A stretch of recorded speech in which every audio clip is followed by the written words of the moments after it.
The public's fascination with flying in the 1920s seemed fitting for a time when even gravity couldn't hold down progress, and when every boundary seemed just waiting to be broken.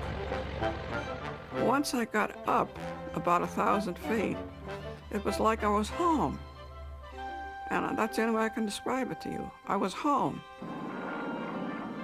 I'd never wanted to be anyplace else. In 1927, one pilot would put aviation and himself on every front page in the world. On a misty May morning outside New York City, a plane called the Spirit of St. Louis was ready to take off for Paris. No one had ever flown solo across the Atlantic before. 6 others had tried, failed, and died. Ready to take the chance this time was Charles Lindbergh, the 6'2" son of a former congressman from Minnesota. Thousands of people came to watch him take off.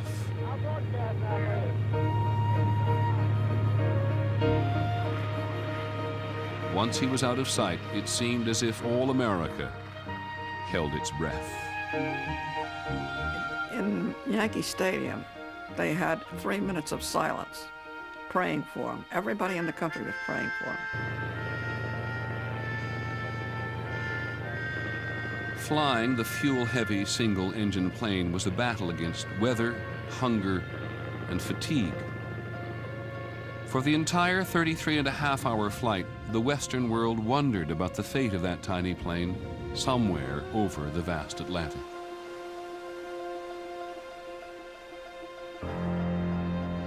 It was a Saturday night.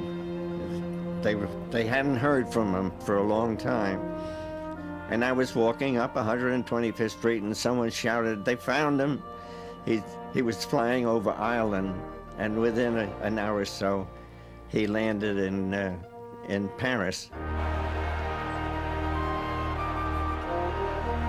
100,000 Parisians were there to welcome the shy young pilot. Lucky Lindy emerged from his plane carrying only a razor and a passport. His flight had represented the best of an era, a mastery of modern technology joined with old-fashioned values of courage, individualism, and hard-won achievement. When Lindbergh came back, it was as though he walked on the water. The public couldn't get enough of him. He was the star. There wasn't a woman in America that wasn't crazy about him.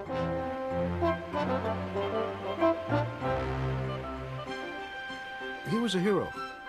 He was a nice guy. He was new, he was young, he was, he was kind of gawky, but that was what they wanted.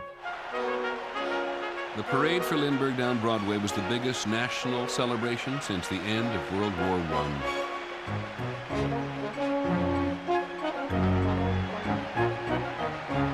Everybody became Lindbergh. They became the person that he was and represented. It was great. It made a big impression on me. It was very exciting for all of us because we realized that a young man could do great things.